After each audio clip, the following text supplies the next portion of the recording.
Welcome to the Dynasty Rewinds Week 17 Championship Week Start Sit Show. I'm your host, the Birdman, Chris Lemke. We're here to help you win your championships this week 17.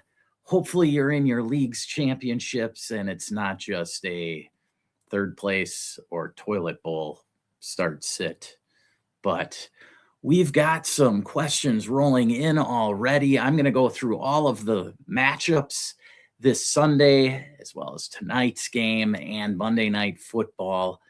But let's see, we've got a super chat here right away by Sean Smallwood, 60-40 standard scoring, Genty or Kyren, PPR, Taysom Hill or Shakir.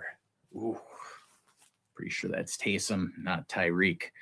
All right, so first up, Genty or Kyren Williams here. Well, I love the game environment for the game tomorrow evening, which is the Rams and the Falcons in a dome. The Raiders are taking on the Giants in a game where it seems like the Raiders are trying to give up as much as humanly possible here by basically sending Max Crosby out the door. They put Brock Bowers on IR, and it's standard scoring there where that usually helps Genty in an ugly game environment. I'm going to lean Kyren there.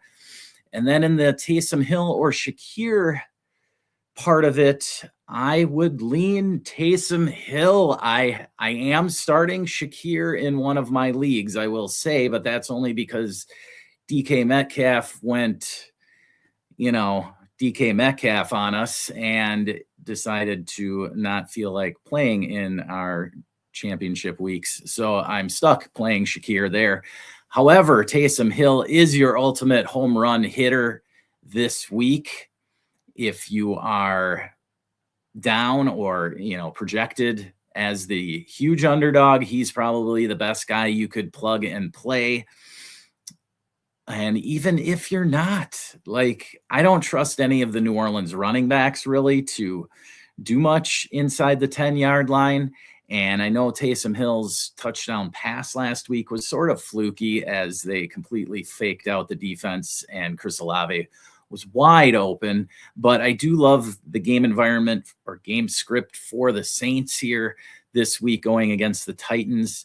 I think they'll get plenty of red zone opportunities. I like Tyler Shook, like Chris Olave this week. So I think that Taysom Hill is a very solid play actually this week. And Shakir, going up that against the Eagles secondary, that's just not a very safe bet. So, I would roll Taysom Hill out there and go Kyren Williams. I think in standard scoring, I would lean more towards Kyren getting into the end zone over Genty.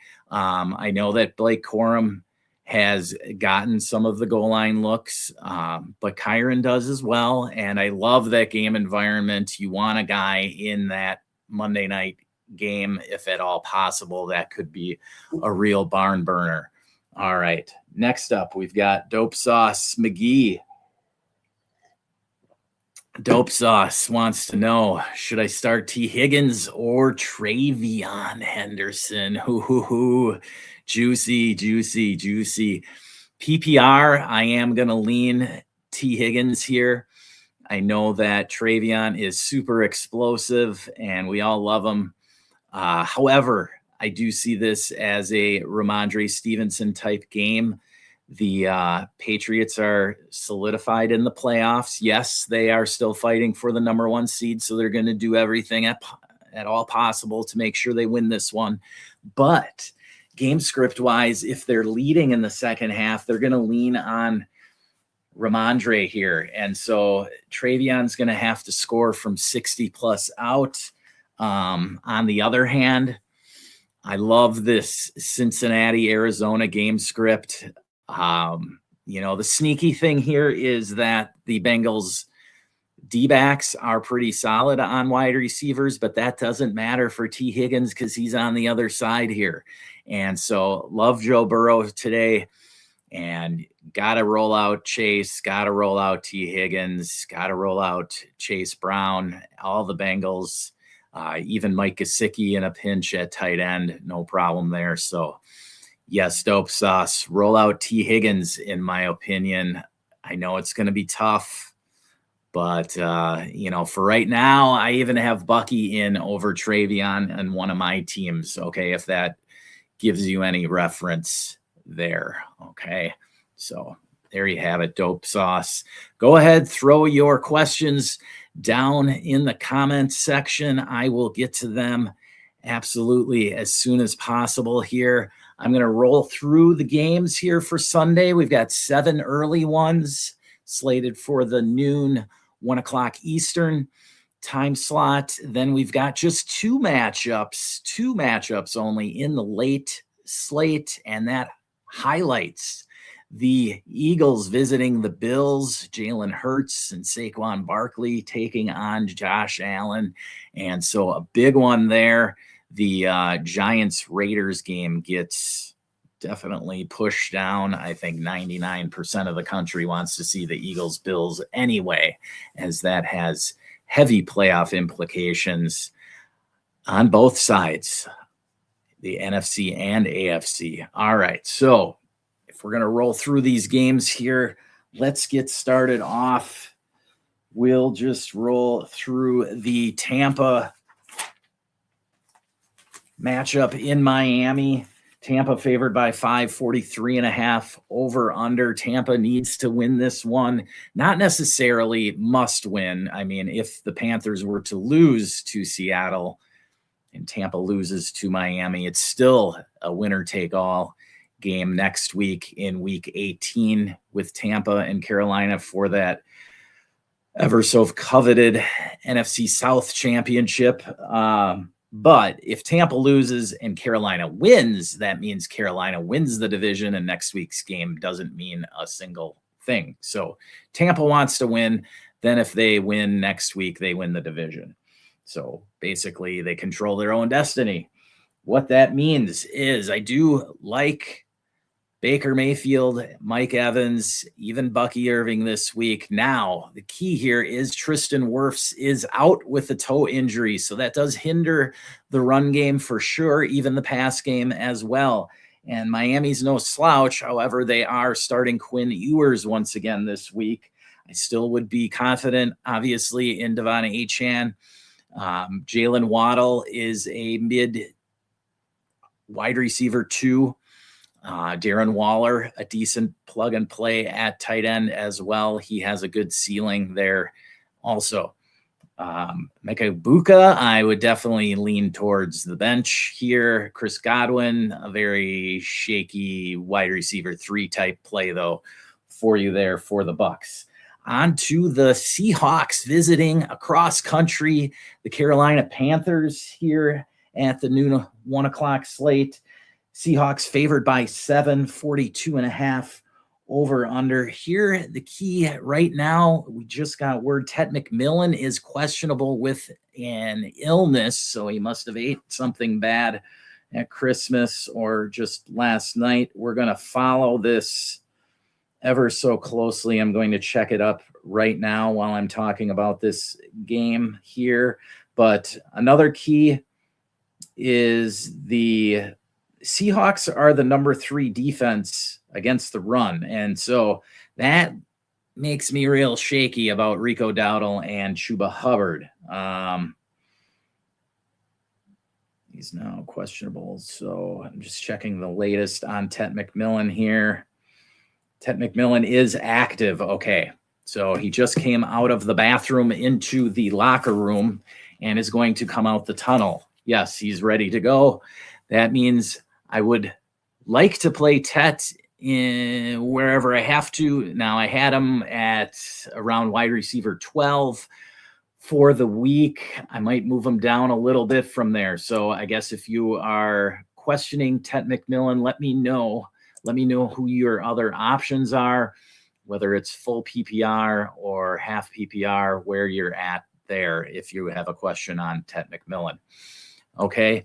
But again, the Seahawks are the number 3 rush defense in regards to yards allowed rushing. So Rico and Chuba, very shaky starts here. I am on board with Kenneth Walker, though. Was shaky with him last week, but he proved me wrong. Hopefully Seattle is going to continue that, and Kenneth Walker can be the hero for you if you've made it this far with him on your squad. More power to you. Hopefully that happened. And I would play Kenny Walker with confidence. And the dude's so talented. Like, and we've all seen it. Everybody who owns him, even people who don't own him, have been screaming all season long, like, what are we doing here, Seattle, right? So, yes, Charbonnet may steal a touchdown from him, but Kenny Walker looking good. I would fire him up. Obviously, you're playing JSN. Sam Darnold and Bryce Young, both questionable QBs. I mean, if you're in a super flex 2 QB league, maybe you have to play them. But Carolina has a sneaky good pass defense. Seattle, obviously a good pass defense. Both of these teams want to win this week. Carolina could seal up the division possibly. Seattle in that fight in the NFC West for the division as well as the number 1 seed. So lots of big games here in the NFC today, and this is one of them. All right, next up, we're going to travel up the map to Cincinnati with an exciting one. This has the Arizona Cardinals traveling to Cincinnati. Cincinnati favored by 753.5 over under. This is the highest over under for the week. Best game environment, in my opinion. I mean, it's the highest over under, but that's not the only reason why. Arizona can't stop anyone. Neither can Cincinnati. So fire up everyone. I already said start Joe Burrow, Chase Brown, both Cincy wide receivers, Mike Gesicki in a pinch. As for Arizona, start Jacoby Brissett and Trey McBride with full confidence. Michael Wilson, though, Marv is back. So that's going to hinder his target share since he actually does well against wide receivers. McBride should have a field day here, but Michael Wilson and Marvin Harrison, I guess it depends on who your other options are. I don't hate starting them. I mean, in deeper leagues, yes, you're going to play both of them, but if it is a tight one, let me know who your other options are. All right. Michael Carter, a decent flyer flex. Again, I don't love the Arizona run game exactly. He could get a lot of dump offs, though. So he might get home, get you into double-digit points if you're in a pinch at running back. Next up, we've got the Pittsburgh Steelers traveling interdivision to their big rivals, the Cleveland Browns. If you were watching the game last night afterwards, we saw Derrick Henry give the Cleveland Browns the thumbs up to go after it and win. The Ravens, after their victory last night, need a Cleveland Browns win today, in order to set up a winner-take-all for the AFC North division next week, when we have the Steelers playing the Ravens, and that could be for the division if the Browns beat the Steelers today. So that brings us to this one. The Steelers favored by 4.5 with an ugly 35.5 over under. I am not loving starting a bunch of these dudes, but I would start the Steelers running backs, both Jaylen Warren and especially Kenny Gainwell. He is too hot to sit on the bench right now. This looks like a running back fest for the Steelers. As for the Browns, Harold Fannin is questionable with a groin injury. I'm going to check that one up right now. We already saw Ted McMillan is in. Let's see where Fannin is at on the latest while we're talking about this game.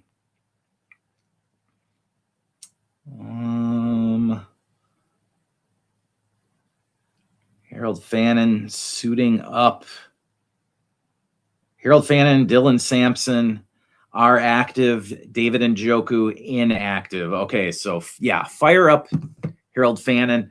This I don't think that he really has a game script that hinders Harold Fannin. So yes, I would fire him up. But I'm scared of Rocket Sanders or Dylan Sampson. They could eat into each other's workload. I don't know how many touchdown opportunities they're going to get, but in a pinch, yes. And I would slightly lean Dylan Sampson for his receiving ability, but Rocket Sanders probably in the red zone will get the more goal line opportunities, limited as they may be in this one. All right, we've got a couple more questions here. Who would you start? This one's from Brian K. Thanks, Brian, for joining today. Who would you start? Drake May at the Jets or Brissett at Cincinnati? Okay, we'll start with that one. You've got another one, two more. But we'll start with the quarterbacks. Okay, I've got Drake May at my quarterback number 2 this week. So I am starting Drake May over Jacoby Brissett. I know that the Patriots are implied for the second most points this week. And most of that is going to come off the bat of Drake May leading the way in the first half. Probably will turn it over to the run game in the second half. But, I mean, the Jets have been just giving up points to everybody and their sister. So they are not going to stop Drake May. I know May has a few guys injured. Matt Collins is out. Kayshon Boutte out. But Steph Diggs is still there. Hunter Henry's still there. Plenty of other Kyle Williams, plenty of other receiver options. I'm sure Drake May will do just fine. Plus, he has the rushing upside, which Jacoby Brissett doesn't really have. So you have that added into the mix. That's what leans me slightly towards Drake May in this one. Also pick one, Shakir versus Philly or Shaheed at Carolina or Coker versus Seattle. Thank you. Okay. Whew. You're not making it easy here. Okay. Let me go look at my ranks here first. Now, I do move Coker up a little with the Tet McMillan illness. So let me just see where I have these guys beforehand, and I don't just freewheel this one here. Okay, so I had Shakir at wide receiver 38. Shaheed at 45 and Coker at 50. I don't know that Coker moves up past Shakir. Okay, I'm going to lean Shakir for that one for you, Brian. Okay, but it's very shaky. It would be honestly between Shakir and Coker for me. I know Shaheed has that exciting upside with the kick return ability. If you are a huge underdog, like a 20-point underdog, I could see plugging Shaheed in as your wild card. But if it's a tight one, like if you're within 5-10 points, I would go with Shakir here. Okay, ever slightly over Coker. Great question. Thanks, Brian. Good luck today. All right, then we've got Mike Hergott. Hey, Hergott, how we doing? Glad to have you aboard here. Tet McMillan or Luther Burden? Interesting one here. Okay, I know that Tet has an illness, but I don't drop him below Burden. Okay, it's an exciting one. I haven't gotten to that matchup yet, though. The Chicago-San Francisco matchup in the Bay tonight, Sunday Night Football. Now, if you really want somebody just for Sunday night, I can understand. That's fine. But otherwise, I would still lean Tet McMillan. I don't think that Luther Burden is like your bona fide like number one in Chicago. Chicago's got a lot of weapons, right? Burden, DJ Moore, even with Rome out, you've got Colston Loveland, Cole Kmet there, right? So there's a lot of weapons there. I'm not that hyped on Burden. I know he could have a big game, sure, but I'm going to trust Tet McMillan, PPR, his target share. I mean, I like Coker, but I'm still not moving Coker over McMillan just because he had an illness. Like the dude, I've played with the flu. Like you can play. right? And it just popped up this morning. It's not like it was something that came up, Thursday night because he had a bad Christmas dinner, right? All of a sudden, it just pops up this morning on the injury report. I'm still going to lean T-Mac here. Good luck, Mike.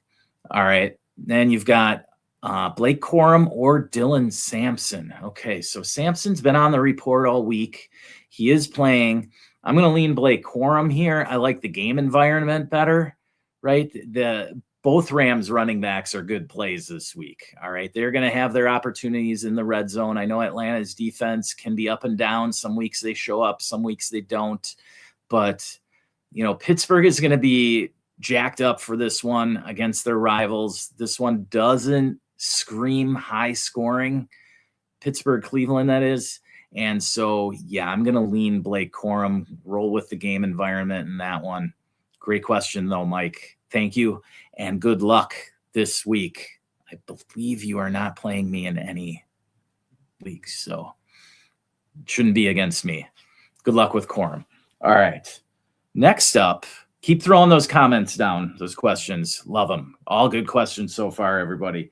Next up, we've got the New Orleans Saints at the Titans. Saints favored by 1.5, 39.5 over under. This is another ugly game environment similar to Pittsburgh and Cleveland, but this one has a little potential with Tyler Shough stepping it up lately over the last month. He's really played well. I don't know if I'd call him rookie of the year yet because he's only played about half the season, a little over half the season, but I'd start Olave with confidence, start Shough, Juwan Johnson, and again, Taysom Hill is your home run hitter. If you're desperate, if you're behind or you're the underdog by 20 plus points, Taysom Hill is your man.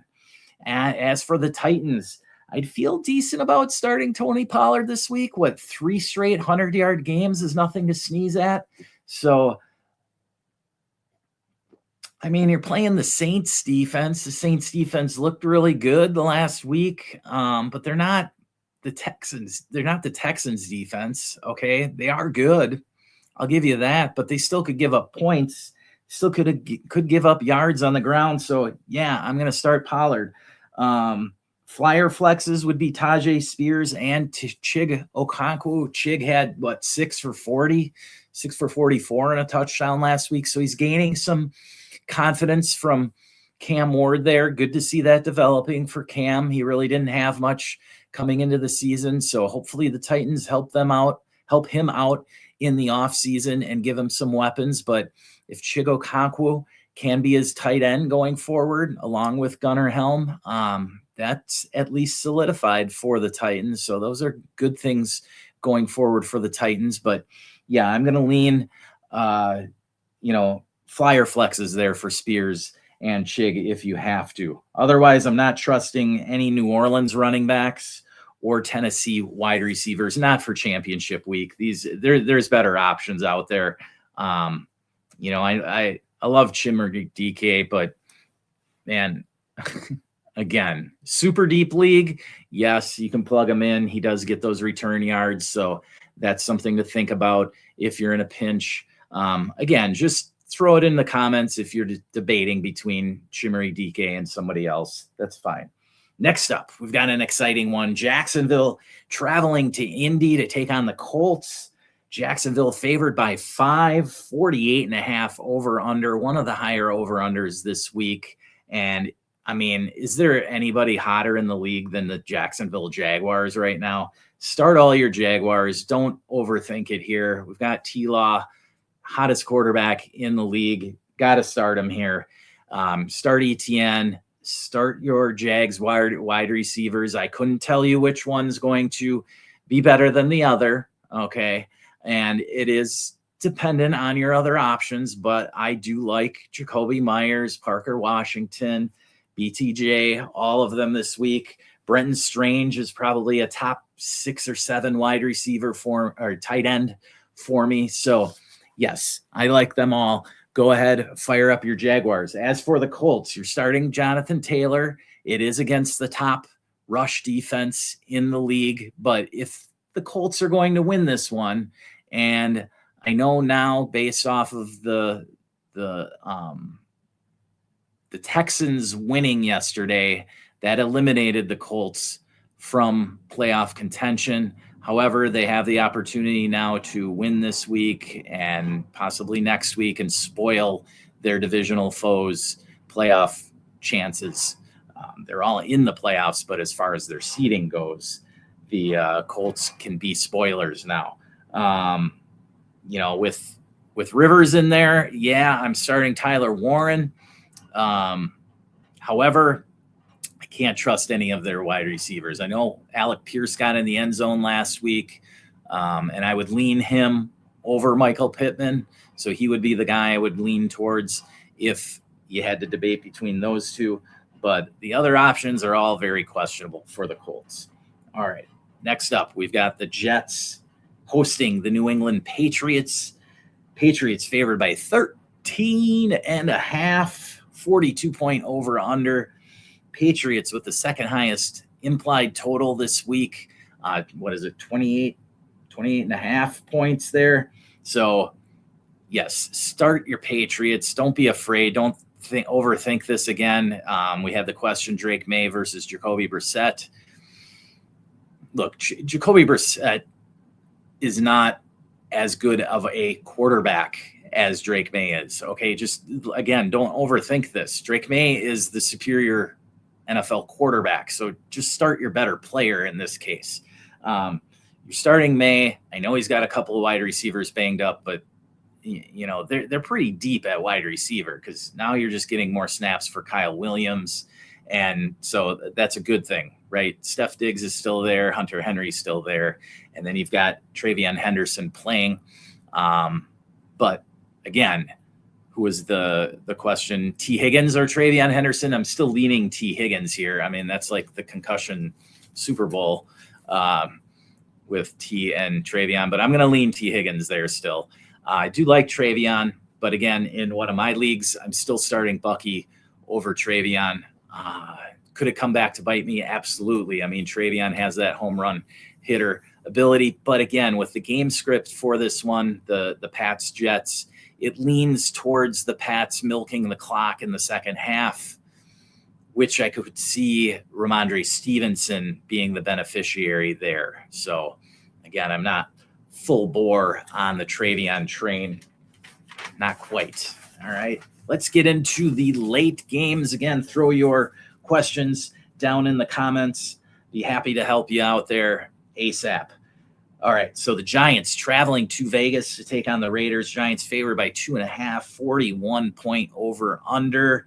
Jackson Dart, the highlight here, because it looks like the Raiders are giving up. Now, these two teams, this is one of the interesting games here that you get late in the season. These two teams, they're both 2-13. Literally, the loser of this matchup has the inside track to the 101 in the NFL draft. So you're already seeing the Raiders kick Max Crosby out the door, telling him, no, you're not playing. You have a knee injury. I don't care how hard you want to play. You are not playing. So Max Crosby is out. Then Brock Bowers went on to season-ending IR. So now the Raiders are left with Ashton Jeanty, right, in an ugly game script for them.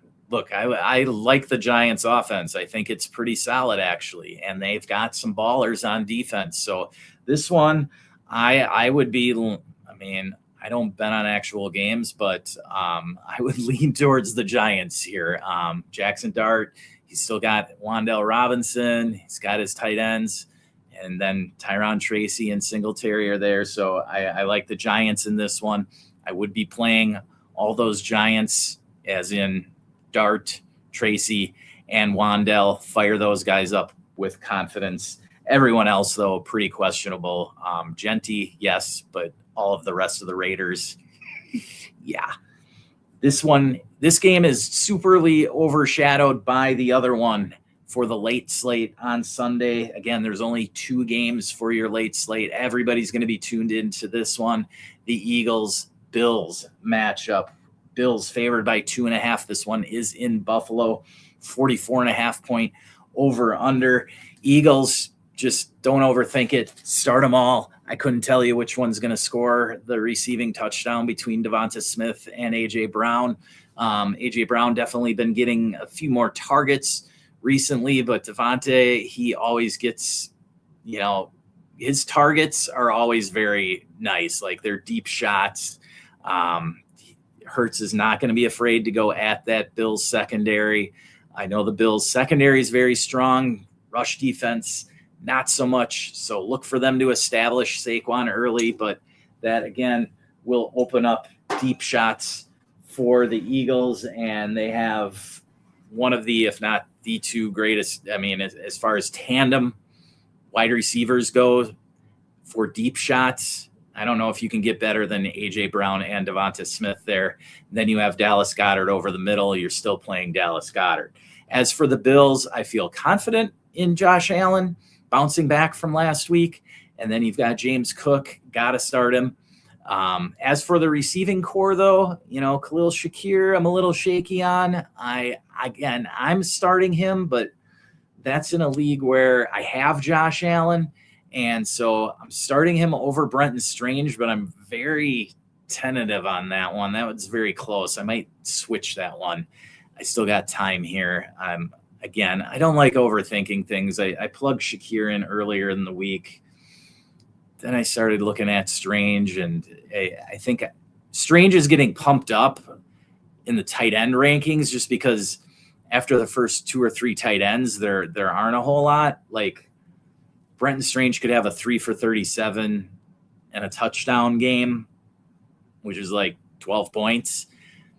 I don't know that Strange is in line for, 8 or 9 targets because all of the Jags wide receivers are healthy other than Travis Hunter, of course. So T-Law is going to spread it around. I don't know that I see a ton of targets for Strange, whereas Shakir could get that. I don't know if he will, but again, it's a stack, so I'm rolling with that with Shakir. Now, Dalton Kincaid, he's been up and down. Dawson Knox has actually stolen a lot of touchdowns from him, so I'm not totally on board with Kincaid. Like I'd be starting Goddard over Kincaid, for instance. Okay, I'd start Brenton Strange over Kincaid. All right, so those are a couple of options that I would lean over Kincaid right now for the Bills. Next up, we've got Sunday Night Football, Bears at Niners, big one in the NFC. Bears now have clinched the NFC North, but they're fighting for the number 1 seed. They could get it if they win this week and things play out correctly for them next week. I think they need all the NFC West teams to go 1-1. Basically is what's got to happen. And then the Bears get the tiebreaker. So it's a weird setup, but with all these teams at 12-3 or 11-4 right now, they're playing each other. Like we've got the Rams Niners next week, right? I'm just going to check so I don't get this one wrong. I know that there's obviously the NFC West is playing each other next week, but Niners Seahawks again next week. So yeah, that one obviously will help determine the NFC West and the number 1 seed. I know that the Niners, if they win out, they go 2-0, they get the 1 seed. Seahawks, if they go 2-0, they get the 1 seed. So the Rams are the team that can't win out and just get the 1 seed. They need help, actually. So should be interesting here nonetheless. Some big games, but the Rams have the easiest schedule. They play the Falcons and Cardinals. However, they're the ones that need help for it to happen for them because they're sitting at 11-4 while the Seahawks are currently at 12-3. The Niners are at 11-4. Bears are at 11-4. So you see how the Seahawks totally control their own destiny. They go 2-0. They get the 1 seed. But back to the Bears Niners. This is a fun game environment. It's Sunday Night Football. It's fantasy championship night. You only have one more game after this one. So if you want a dog in the fight and get somebody into this one, I could definitely see wanting to play Luther Burden or DJ Moore at wide receiver for the Bears. Caleb Williams even possibly, depends on who your Depends on who your options are.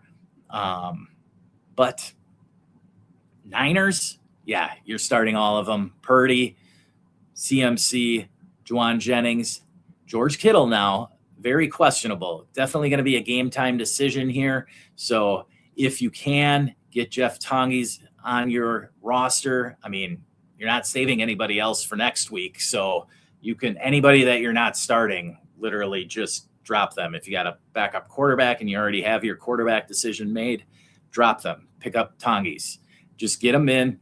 Because if Kittle doesn't play, Tonges in weeks 2 through 6 put up really good, solid double-digit numbers scoring-wise. So if Kittle's out, like, you need points. Kittle is obviously a main reason that you have gotten to where you are right now. So you need points.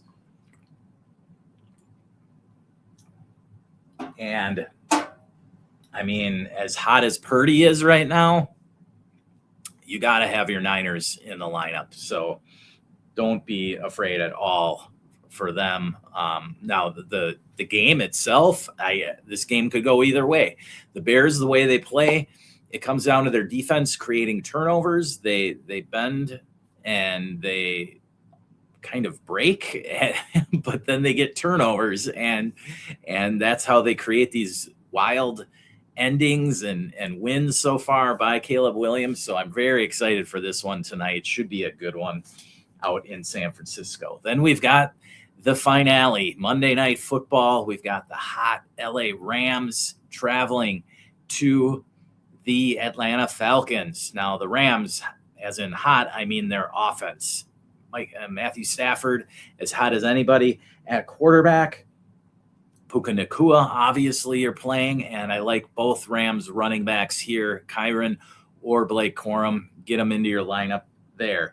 As for the Falcons, the big three, you are starting Bijan, Drake London, Kyle Pitts. Get them all into your lineups. No worries there. Kirk Cousins, even in a pinch. I mean, Kirk could be the one that wins some championships out of nowhere as the QB2 that comes in and throws for 300 yards and 3 touchdowns on Monday night, or he throws a stinker and, it's 175 yards and 3 or 4 interceptions. I don't know what's going to happen there.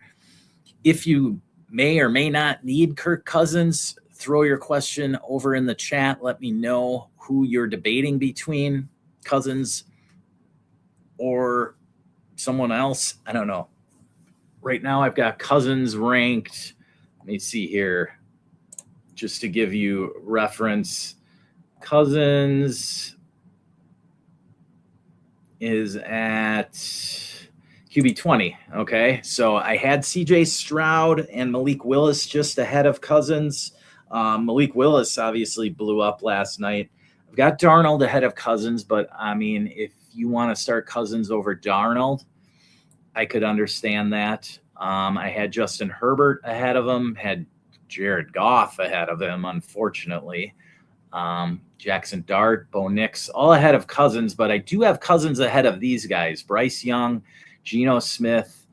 I had him ahead of Huntley, Josh Johnson, Cam Ward, Rodgers, Rivers, Shedeur. So all of the bums. So Cousins in at QB 20, you could do worse, put it that way. But if you've got a guy that you've been leaning on all season, I'm not for just all of a sudden playing Kirk Cousins just because you want somebody on Monday Night Football. Now, if you have a stack with Cousins with either Drake London or Kyle Pitts, or if you want to call the QB running back stack a stack, which you can, because you think that the Falcons offense is going to blow up, which it could. And maybe you're a 20-point underdog. Again, you got to lean into, if you're the underdog, you got to lean into game script and how a game is going to happen in order for you to win, right? And this might be one of those scenarios where you're betting on the Falcons to do very well on Monday night. And if you're like, you only have like a 35 or 40% chance of winning, that kind of scenario might help you pull it out. okay, versus starting, I don't know, Sam Darnold, right? And then you're making two separate bets. Like you're betting on Sam Darnold to hit and you're betting on Drake London to hit. Like that's not always that great. I mean, Sam Darnold, as good as the Seahawks have been this season, he fantasy wise, he hasn't been amazing just because their pass volume hasn't been that high, right? Shahid's been coming on lately, but then last game he didn't do much receiving wise. He returned a punt for a touchdown, but again, receiving wise, he hasn't jumped in and gotten 5 or 6 targets every week like many thought maybe he would. What's happened is Seattle's defense is stepping up and their run game is doing better. Kenneth Walker again last week with the big week, and I don't think that things are going to change. Like, Kubiak isn't running our fantasy teams here. He doesn't care. He's not going to all of a sudden make Sam Darnold slinging around 40 times against a tough Panthers pass defense. All right. So in that regard, I can see Kirk Cousins definitely out pass attempting Sam Darnold this week. Just how accurate those pass attempts are going to be, I don't know. I would trust Darnold over that. I think he's way more efficient than Kirk Cousins this season, but Cousins has definitely had his moments. And this seems like the opportunity maybe where he pulls it out on Monday Night Football for some people. Again, there's a lot of quarterbacks you could do worse with than Kirk Cousins this week. So just throw it in the comments who you're debating between, and I'll try and help you answer that. All right. So just a couple of updates. Again, Ted McMillan is playing today. So I've got him I'm moving down a little. He's now down at wide receiver 20. Behind Devonta Smith, I would start Devonta Smith over him, but I have Ted ahead of a few guys who have already played. Zay Flowers, Terry McLaurin, and Justin Jefferson, but so you can't really switch that now. But I would still have Ted over Michael Wilson, Wan'Dale Robinson, DJ Moore, Chris Godwin. Those are guys that I would have Ted over still. And then at tight end, Harold Fannin is going to give it a whirl. So I would have him still top 5 at tight end. It's really with Bowers out, it's McBride at number 1, and then like Kyle Pitts is number 2. And then after that, I've got Fannin, Juwan Johnson, Hunter Henry, Brenton Strange, Tyler Warren, Taysom Hill, Dallas Goedert. Then I had Dalton Schultz, Jake Ferguson, Colston Loveland. And then it gets ugly, right? Then I have Waller, Barner, Parkinson. I had Gadsden, Michael Mayer. Michael Mayer is a decent throw-in today. Chigokonkwo. Then it gets ugly. Kincaid, Andrews. Tongies is down there at 24, but that's only because we don't know. Now, if Tongies is playing because Kittle is out, I would move Tongies. I would put him behind Goddard, but ahead of Parkinson or Barner, if that makes sense. So that's about where I would have him. Tongies or Waller, that's a toss-up. I'd probably lean Tongies, yeah. Who else? All the rest are just trash. Yeah, trash tight ends. You're just hoping for a touchdown. Over to running backs here. We've got McCaffrey up top, Bijan, Cook, Gibbs, who obviously burned a ton of people, no doubt. I mean, how many people rode Gibbs this far and then he just throws up a stinker on Thanksgiving? That's unfortunate. Then we got Achane, Chase Brown, ETN, then Genty, Kyron. Now, again, this is Genty. I'm assuming PPR. The guy who had the question earlier, that's why it was important he showed format. His format was standard. Okay, so Kyren Williams, even with Blake Corum there, I still would lean Kyren Williams having a better opportunity to get in the end zone over Ashton Jeanty. I would lean Kyren Williams getting more rushing yards than Jeanty. How many receiving yards Jeanty gets? I don't know. I mean, the only way I'd be starting Jeanty is if you're a huge underdog. Even if you're the underdog, like Kyren could get 2 or more touchdowns in that game. So, yeah, I'm leaning Kyren. Saquon is up there as well. I don't know. I think I might have forgotten to have him. He's top 5 against the Bills, who are a terrible rush defense. Next up, then, we had Derrick Henry, who obviously is going to win some people big time. I love it. I mean, my main dynasty leagues, 11 of 15 in the semifinals. 7 of those made the finals, right? And 5 of those had Derrick Henry. So, booyah. Yes, that was nice last night. The King coming through. Now, we all saw last week, many people have Stafford and Puka or just one of them and still did not win it. Like, still did not advance to the finals, right? So one big performance doesn't necessarily win it for you, right? There is the possibility of a game like Josh Allen, right, where he doesn't even get to double digits for you.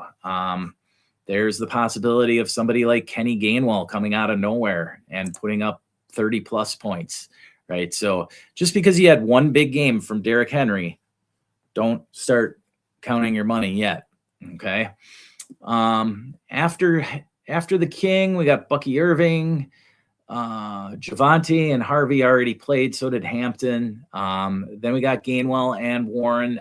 If you wanted to start either of them over Bucky, I could see that. Like, game script wise, I like both of those 2 running backs.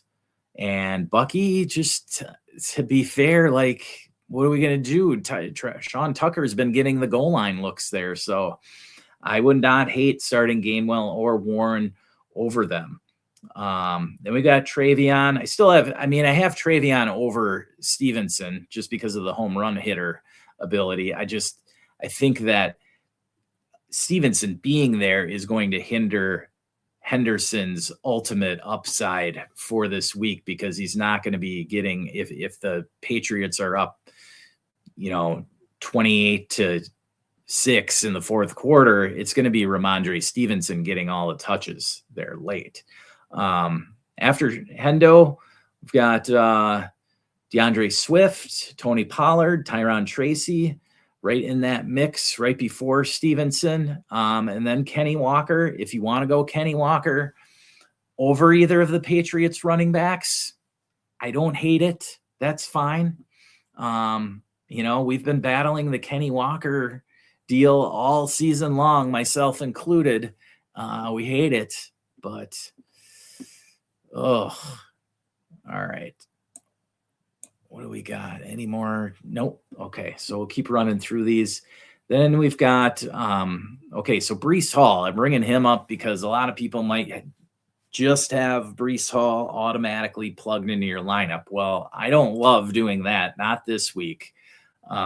Especially if it's like a standard league. Now, Breece Hall could get a bunch of dump offs from Brady Cook, but Isaiah Davis has been getting some looks lately. So don't just buy into that narrative. I like Kyle Monunga. I like DeAndre Swift. Like, those game scripts lend towards more red zone opportunities for that team. Right. I love both Patriots running backs over Breece Hall this week. And I think I like both Bears running backs. I like both Rams running backs over Breece Hall. So yeah, even though these rankings, I had Corum and Monunga slightly below Breece Hall, I kind of lean, as I'm talking through this, I kind of lean them both over Breece Hall. Now the Panthers running backs, don't love that one. They're going against a tough Seattle D. So volume wise, I don't know exactly how many carries you're looking for or looking at getting from Rico Dowdle or Chuba this week. So that one scares me a little right there. I might just go with the volume play and Breece Hall. Yeah. Any other injury updates here that we need to note? I want to make sure I get you guys all informed.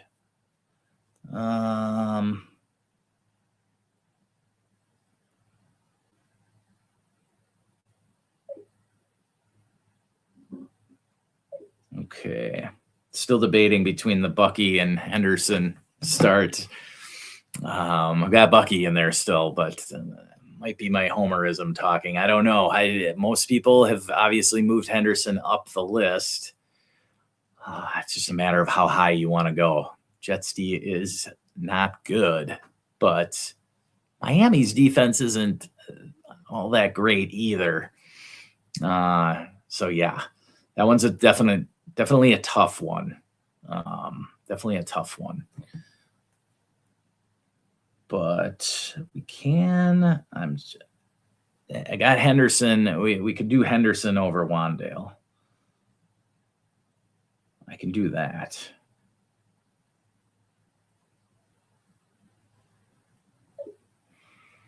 All right. Further down the running backs here. These guys already played. Dylan Sampson down here. Audric Estime. So like I said, I don't trust any of the New Orleans backs, and that's mostly because of Taysom Hill and his presence there. So yeah, I mean, like Estime, my top New Orleans running back in at 38.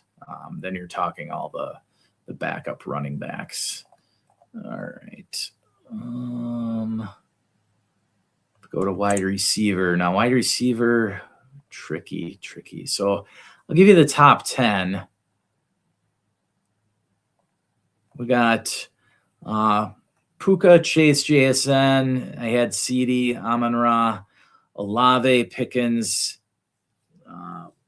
Drake London, Nico, and Mike Evans. So Nico, not such a great day yesterday, around 10 points. Amon-Ra, okay day. CD, an okay day. So none of these receivers really lighting it up so far, but I'm guessing one or two of them will step it up. After that, we've got AJB, T. Higgins, Juwan Jennings, then JMO, Cortland Sutton. They've already played. Jacoby Myers, Tet, Waddle, Steph Diggs, and Devonta Smith. So that rounds out the top 20 there. So you can see those guys I all trust to see the volume of like 5+ targets coming their way, or good targets like red zone targets like T. Higgins and Juwan Jennings. Those two are, I mean, with Kittle in San Francisco, I guess I would count Jennings as the second option, just like T. Higgins is the second option in Cincinnati with JSN or with Chase there. But T. Higgins and Juwan Jennings, they're going to get some red zone opportunities likely to get in the end zone more so than say Jacoby Myers would, right? So that's why I have them pretty confidently ranked up there in the top 20, along with Devonta Smith and AJ Brown. They could flip-flop easily, but both of them should get a couple of deep shots and the opportunity to score, even with Goddard being there, the monster red zone threat. But after that is where it gets tricky. You know, you're in the, so if Flowers, McLaurin, Jefferson already played, but then we got Michael Wilson, Wan'Dale Robinson, BTJ, Ladd McConkey, Luther Burden, both Colts wide receivers, Michael Wilson, Christian Watson there, Marvin Harrison, Debo, he already played, A.D. Mitchell, Shakir, Addison already played. Josh Downs, again, another Colts wide receiver. It's just tough going to Colts wide receiver because Rivers can't throw it any more than 15 yards down the field. So, like, you're really playing into the hands of the Jags defense. That Jags defense has been so active over the last few weeks. I would not be surprised if there's another pick six against Rivers, just like the hold on one second.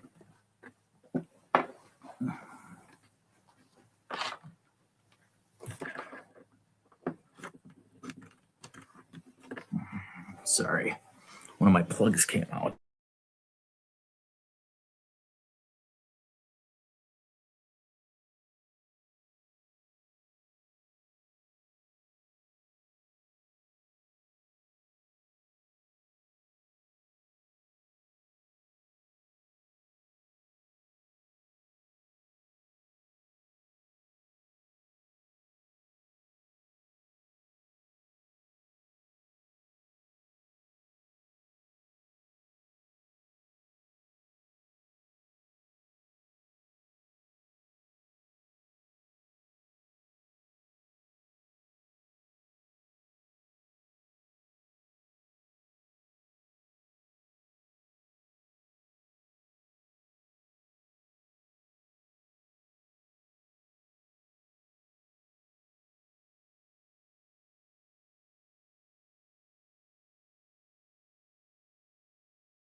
Okay, there we are. We're going to get back here. There it is. All right. A little different background for you, but we'll get that adjusted. All right. So, again, where was I at? I was talking about the Colts wide receivers. The Colts wide receivers, it's a tough call because, again, Rivers is so short-armed that Tyler Warren is really the only safe play, I think. But again, if you're desperate, that's where this week it's championship week. Like, you could make your bet on, if I had to bet on one of the receivers, it would actually be Josh Downs, who runs the majority of the underneath routes. I think he could be the highest targeted of those Colts wide receivers. So that's what I would look at if I was needing one of them. Then if we roll further down, we get to the area where there's some Jags wide receivers, Parker Washington. We had BTJ up higher. Washington, Egbuka, Quentin Johnston already played. Same with Keenan Allen and Jaden Reed, Xavier Worthy. All of them played. Rashid Shaheed, though, he's an option if you need a home run. Same with Jalen Coker. Now, Coker, I would move up. Coker, I would Coker, I'd probably feel a little more confident in Coker over Shakir now, I would say. Then there's Kyle Williams, Dobbs, Jaden Higgins, Jerry Jeudy, who I don't love. You're just getting into ugly territory here. Jeudy, Chimdike, Ricky Pearsall, John Mechie, Jack Besh, Cooper Kupp, Darnell Mooney. It's just gross zone there. But that's, if you're in a deeper league, those guys are viable options that you do consider in deeper formats. So any other questions anybody has? Otherwise, we're going to, I don't want to end this. I'll run up till 11:45 here if anybody's got some more questions. Otherwise, we'll roll back through the games and the matchups. Again, Tampa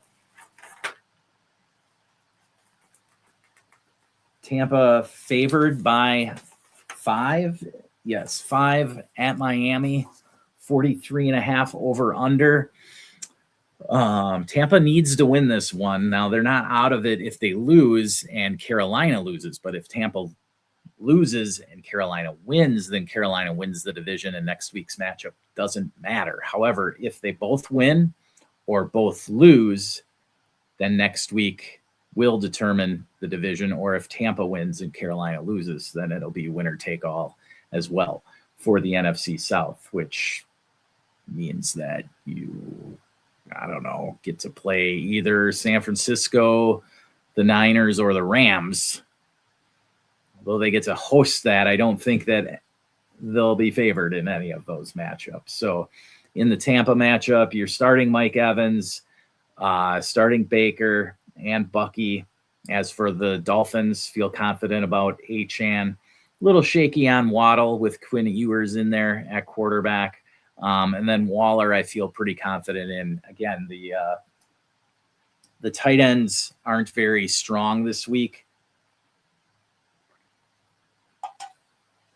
They aren't very strong this week. So Waller is somebody who, not usually, but this week probably does have a decent floor, like a 3 for 30 floor, but he always has a good ceiling in the fact that he's a great red zone target, or he has been this year. And so Waller is somebody that I don't mind plugging in at all. Next up, we talked about Seattle at Carolina. Seattle favored by 7, 42.5 over under. I think this game could definitely go over in that realm.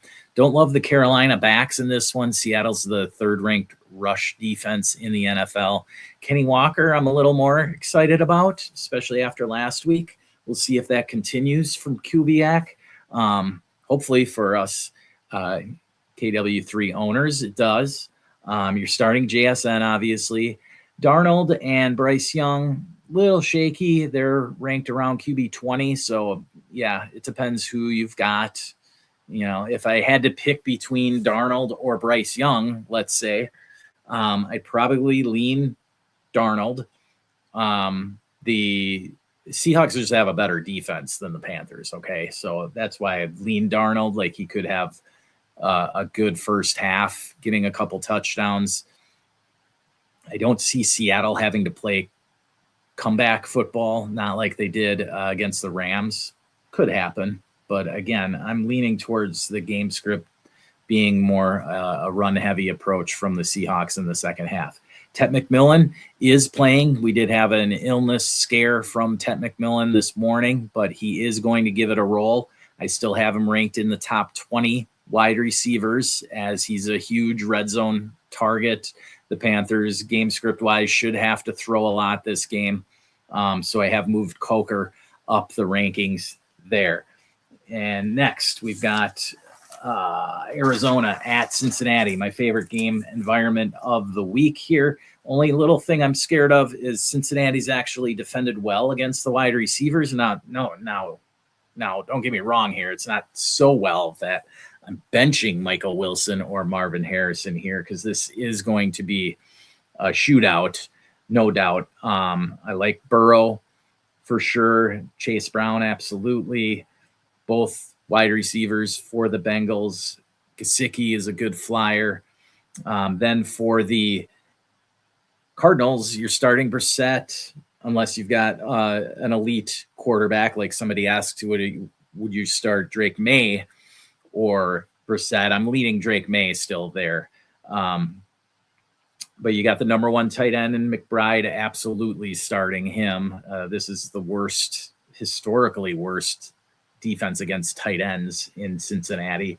And then Michael Wilson and Marv, both, back end wide receiver 2s, wide receiver 3s types here, just because the volume should probably be there for Brissett. Like, he could throw it 40 plus times this week without batting an eye.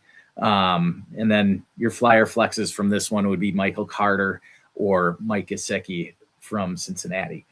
On to the Pittsburgh-Cleveland game. We got an ugly one here. Just a 35.5 over under, lowest of the week. Pittsburgh favored by 4.5. Pittsburgh wins this one. They win the division, and then their matchup against the Ravens next week really does not matter. So Pittsburgh hungry for that division title, but the Browns looking to play spoiler here, as King Henry last night was hoping, rooting on the Browns. So a lot at stake here. Start Pittsburgh's running backs. I love Warren and Gainwell both this week. Otherwise, Harold Fannin, definitely. There's no game script that Fannin can't produce in. He's going to play. He was questionable with a groin injury, but he's going to give it a roll here. And Njoku is out. So Shedeur is going to be targeting Fannin most often. As for the Browns running backs, not really a big fan. You're going to have Rocket Sanders or Dylan Sampson here. I guess I would lean Sampson for the ability to catch the dump-off passes. He's a better receiver than Rocket Sanders. Both of them they're solid running backs. Like, they were both good running backs in college, both from the SEC.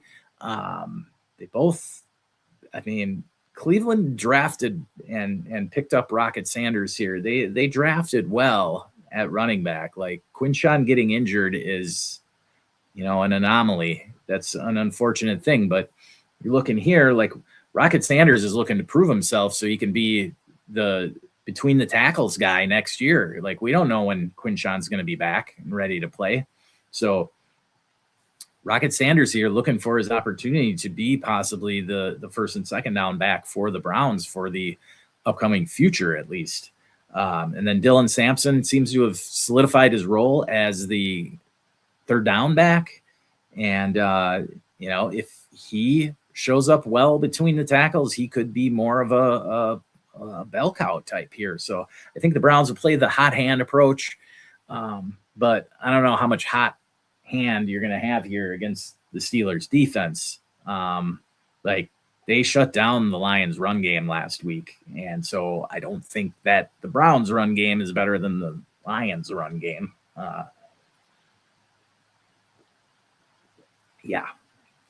Moving along, we've got Saints at the Titans. Saints favored by 1.5, 39.5 over under. This one I like to possibly go over. Tyler Shucks looked good lately. I'm starting Chris Olave for sure. He's a top 10 wideout this week. Juwan Johnson, top 5 tight end. And then you've got the wild card in Taysom Hill. So Hill kind of hinders everybody's ceiling in a little bit of a way here. Definitely hinders the Saints running backs, though, their ceiling for sure. And if you're an underdog, there's no better plug-in than Taysom Hill this week. Is it going to happen? No, I can't guarantee that.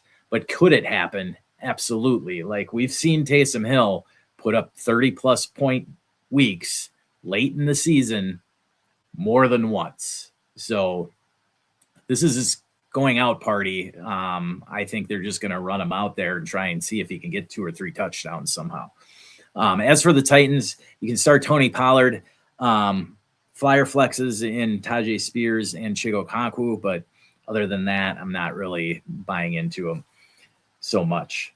Don't trust any Saints running backs or Titans wide receivers. Next up, the Jags and the Colts. This one should be a fun one. Phillip Rivers in there, of course, and you've got the hottest team in the league, the Jacksonville Jaguars. You're starting all their Jags, unless it's a super shallow league. Then I'd lean away from their wide receivers because there's just so many. It's hard to pick from. But Brenton Strange, I do have like a top 6 or 7 tight end. T-Law, absolutely right up there on top, as far as being hot. Like, him and Purdy are the 2 hottest tight quarterbacks in the league right now. Travis Etienne, absolutely starting. Jonathan Taylor, even though it is the number 1 rush defense in Jacksonville, yes, still starting Jonathan Taylor. He could get a ton of dump-offs from the dump-off king, Phillip Rivers. In that case, that's why we're starting Tyler Warren. But there are other options there. It's pretty ugly. They're kind of vulturing each other. I would actually bet Josh Downs gets the most targets, as gross as that sounds, between Downs, Alec Pierce, and Michael Pittman. Pittman really seems to be the odd man out for sure. Now, Pierce got a touchdown last week, but Josh Downs with his route running underneath, that's the kind of game Phillip Rivers likes to play there. Next up, we've got the Pats at the Jets. This game script leans heavily Pats. We're starting Drake May for his opportunity to just blow up in the first half of this game, and then lean on the run game more so in the second half. Maybe Hendo breaks one off, but in the second half, I could see Stevenson just getting a ton of carries and Henderson kind of just taking a back seat, maybe getting some rest, getting them ready for week 18 in the playoffs there for New England. Breece Hall, somebody I could heavily consider benching. It depends on your other options there. But I like both Rams running backs over Breece Hall. I like both Patriots running backs over Breece Hall. So yeah, not really loving Breece Hall so much. I don't know that the Jets are bringing him back.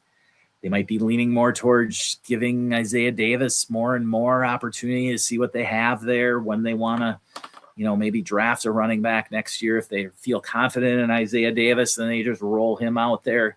They got Braylon Allen coming back too, so it's not like they're exactly hurting at the running back position. They've got way more holes to fill elsewhere. So I think if they feel like they could roll forward with Isaiah Davis and Braylon Allen, that might be the route to go. I don't see them forking over, backing up the truck for Breece Hall here in the offseason. I think that Breece Hall is going to be one of the more prized offseason possessions, at least especially fantasy-wise, as to where he goes, because, the dude has talent. We all saw what happened with Saquon when he left the Giants and went to the Eagles. What if Breece Hall goes to a good offense, right? That's super exciting for us. Kyle Pitts, another free agent. I know he's been doing well in Atlanta over the last month. Actually, all season, his season-long stats are pretty nice too. But is Pitts going to re-sign in Atlanta? I don't know. If I'm Kyle Pitts, that's where I want to play. They've misused him his whole career until the last month. So two super exciting free agents there in Breece Hall and Kyle Pitts. Next up, let's see. We'll get to the late games once again here. We've got the Giants traveling to Las Vegas to take on the Raiders. Giants favored by 2.5, 41 point over under. Bowers is out. Max Crosby out, kicked out the building, making sure he doesn't try and get on the field. God, I love that guy. Wish Tampa would have tried to trade for him, but we probably have no cap room. We literally brought Pierre-Paul back, JPP, all three fingers and all. Michael Mayer, a key sneaky addition you could scoop up. Him and Jake Tonges, two sneaky tight ends that could have top 10 weeks and at the tight end position. You're starting Genty in this one just because the volume is going to be there, but I don't think it's going to be great efficient volume necessarily. I know Genty was a one-man wrecking crew last week. Could obviously do it again, but it's not something I'm betting on again. I do have Genty in my lineup in a couple leagues, so it's not like I'm totally against him because the volume will be there, but I don't expect two more 50-plus yard touchdowns from Genty, although that might be the only way he scores. As for the Giants, we're starting Jackson Dart, Tyron Chasey, and Wan'Dale Robinson with pretty much confidence there. Everybody else, though, on the Giants is super questionable, like Theo Johnson, Devin Singletary. I don't know. Moving along, though, we've got the big one. The Eagles travel to Buffalo, taking on the Bills. Bills favored by 2.5, 44.5 over under. This one's super exciting. Tons of fantasy players in this one. Start all your Eagles. Don't be afraid here. I know the Bills have a decent pass defense, but Saquon should be able to have a field day. The Eagles should probably we could expect them to try and establish the run against this weak Bills run defense, but that then could open up the downfield passes for AJ Brown and Devonta Smith. So, and you're starting Dallas Goedert. He's been a monster in the red zone. So you're starting all of your Eagles. As for the Bills, you're starting Josh Allen. I know he has a little slight foot fracture. It was, I don't know, but they took him off the injury report, so it couldn't really be that bad. But we'll see. Regardless, you're starting Josh Allen. Like, you're not benching Josh Allen. Okay. James Cook, absolutely firing him up. And then it gets a little tricky with their receiving options. We've talked about Shakir a lot already, and which types of receivers we might play ahead of him or drop him below. Like I said, I might move Coker up ahead of Shakir at this point. As for Dalton Kincaid, I don't love Kincaid. I like Goddard over him. I like Brenton Strange over him. You know, I don't know if I'd go as far as Michael Mayer over him. I wouldn't hate it. I'd start Tongies over him if Kittle is out. So yeah, that's kind of where we're at with Kincaid. You know, part of it is Dawson Knox has stepped up in the red zone too there. And so Kincaid's not getting fed all of those red zone looks either. But Keon Coleman, definitely on the outs. Yeah, definitely not a big excitement there for Keon Coleman this week, but who knows? That probably means he'll get in the end zone. Sunday Night Football, though, exciting one here. Chicago Bears at San Francisco. San Francisco favored by 3.5 with a 51.5 over under. That's the second highest over under total of the week. I love this game environment. Rome Odunze is out, but that means good things for Luther Burden and or DJ Moore, possibly Caleb Williams as well. The Bears bend but kind of break defense here. That's what I called it earlier. They try to create turnovers. Okay, so if they can create the turnovers against the Niners, then they've got a shot in this one. Otherwise, the Niners are rolling hot and heavy. I mean, their defense definitely bends a lot more than we're used to. We did get word that Fred Warner may be able to play in the playoffs. Now, I don't know if that's just hopium coming from John Lynch or what, but Warner back for the playoffs would be amazing because he destroyed his ankle in week, 4 or 5 against Tampa. And, you know, I do remember last year the same thing was being said about Chris Godwin at one point. And then Godwin had the whole off season. And then even when Godwin came back, he still came back too early and re-aggravated that injury up in the fibula. So I think, you know, the Niners, this is a situation where they got to kind of, you know, do the safe thing for the player. The player wants to play, right? Fred Warner wants to win a Super Bowl, right? So he wants to get out on the field and will tell the team whatever he wants to tell them so that he can get out on the field. But the Niners D, very shaky. So that's why I like the point total to get pretty high in this one. So yeah, you can start both Bears running backs. Again, you know, if I want to use the Breece Hall comp, the line there, I don't mind starting Monangai over him. Definitely DeAndre Swift over him. As for the Niners, you're rolling everybody out there. Purdy's got this machine going. Purdy, CMC, Juwan Jennings, Kittle if he plays. If he doesn't, you're starting Tongies.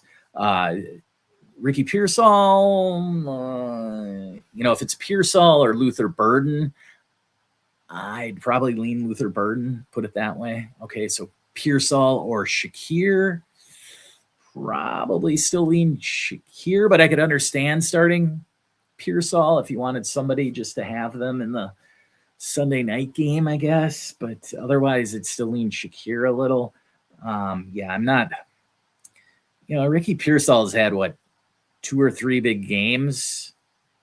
He had a couple big games late last season, and he's basically, his value is like dynasty value is just ridden that storm from all of last season. And then, I mean, at some point we got to get over the fact that he had a gunshot wound he's a tough son of a bitch. I'll give him that. But like now it's time to really evaluate what he's been doing on the field. And, I just don't have any confidence in him, put it that way. Right.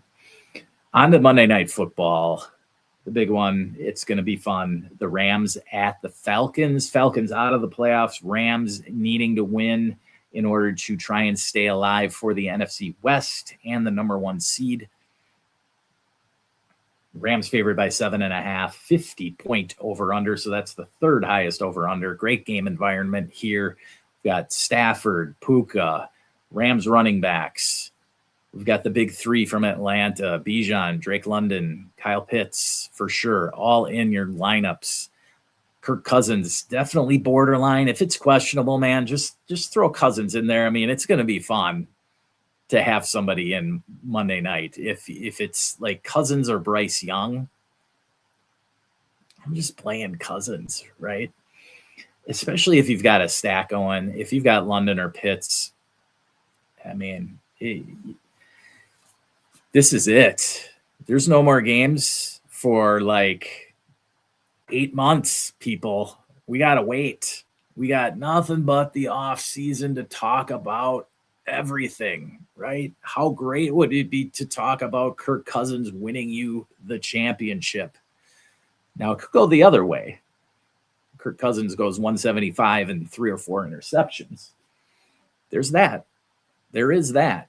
Okay. But if you're the underdog, if you've got London or Pitts, my advice would be to try and sling them into the lineup. Okay.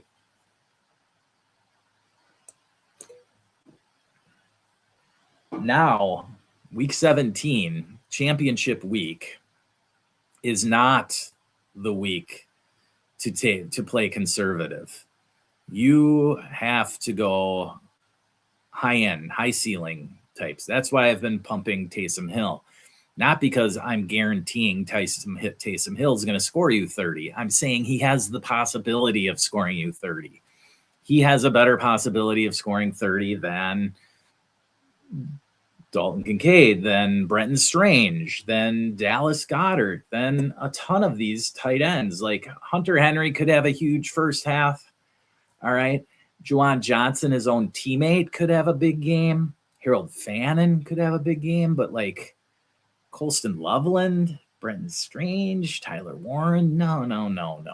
Those guys do not have higher ceilings than Taysom Hill. All right. So that's what my angle is. All right. If you are scared of it, fine. Go ahead, start your boring tight end. I'm kind of trying to win this week, and so that's where I lean. Now, again, there might be a scenario where I'm a 20-point favorite, and so I'm not playing Taysom Hill, but I do have Taysom Hill in a couple of my lineups. All right. He definitely is on my best ball rosters as much as possible. So there's that. All right. But does anybody have any other questions? We got just a couple more minutes here before kickoff. I want to help you out as much as possible.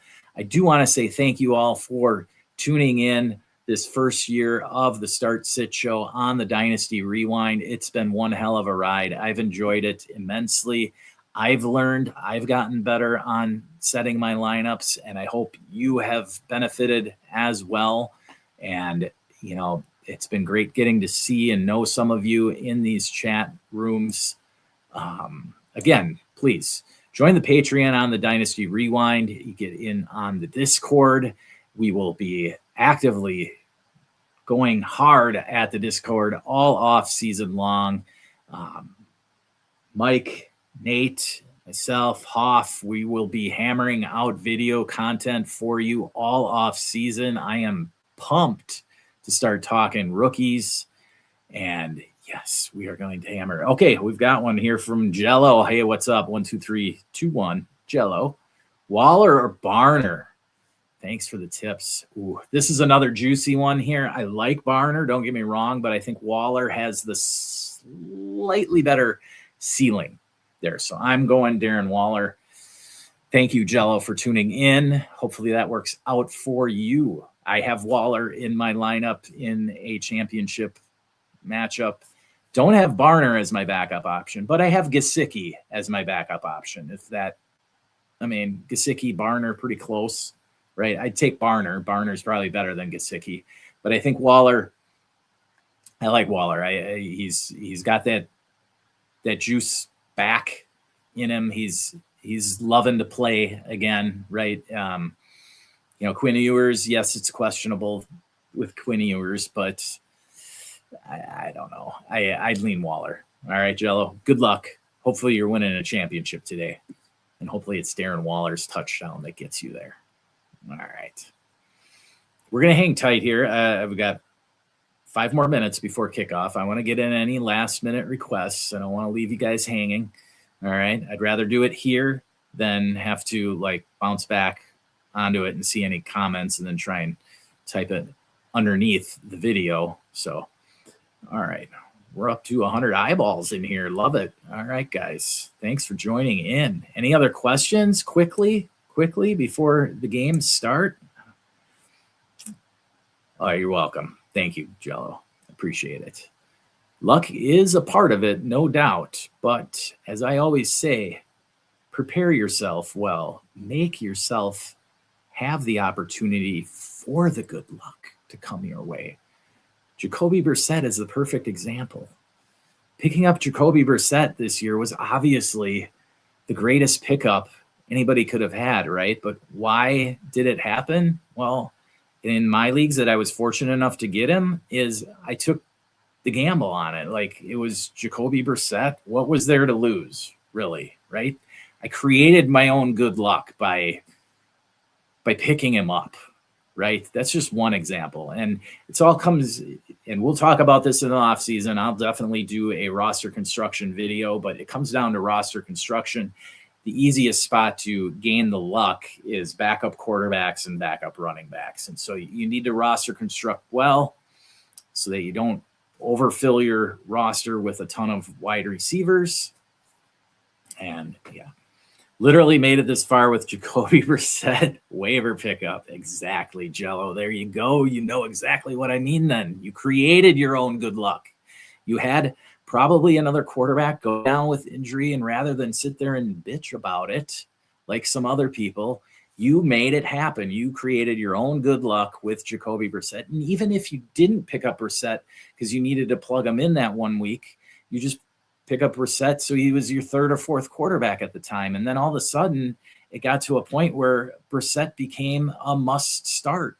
He's literally like a top 5 quarterback right now. It's insane to be saying that in week 17, that we're really saying Jacoby Brissett is like a top 5 quarterback. But I'm starting Burrow over him, and the hot quarterbacks like Purdy and T-Law and Josh Allen and Hurts. But after that, Drake May, it's really tough to name another quarterback or two that I'd be starting over Brissett. Stafford and him is really close. Okay. Dak and him were really close this week. But yeah, put it this way, Brissett's at least a top 10 option. And it's just amazing the run he's been on and just how he's helped Michael Wilson become something that we were all hoping for. I mean, I definitely only had a couple shares of Michael Wilson because it was looking like he was going to get anywhere. But all of a sudden, Brissett comes in and he can scan the field and see the options before taking off. And so it's been a wild ride with Jacoby Brissett. Hopefully he's gotten you this far and he's going to win you a championship today there, Jello. So good luck. All right. If that's all we've got, thank you again for joining us. We're going to have plenty of content this offseason on the Dynasty Rewind. I really appreciate it that you've joined in today. Ask the questions. If you've got more questions, go ahead and throw them down in the comments section below. Be sure to hit that like and subscribe to the Dynasty Rewind. Check out the Birdhouse Dynasty Show with the Birdman. And we're going to do a trade show as well on the Rewind. Looking forward to the off season. Thank you all. And remember, never stop working.